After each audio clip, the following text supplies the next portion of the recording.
მოგესალმებით ძვირფასო მეგობრებო. დღეს 2025 წლის 16 ივნისია. აი ასე გამოიყურება ომი ისრაელში. არ ვიცი რა უნდათ ისრაელისგან. მისი ნანგრევების დანახვას ისურვებდნენ.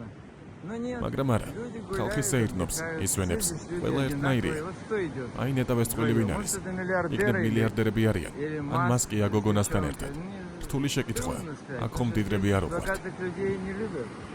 ნახეთ როგორი მზეა და არანაირი რაკეტა, არანაირი.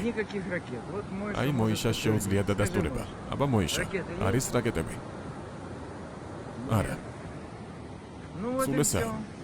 არ დაგავიწყდეთ საღამოს მშობლებს დაურეკოთ, ამაზე უკეთეს საქმეს ვერაფერს ისევ და არ დაუჯეროთ პროპაგანდას. იქ სადაც დემოკრატიაა, სადაც ადამიანის სიცოცხლეს პატივს სცემენ, არ არის არანაირი ომი, არ არის არანაირი მკვლელობა.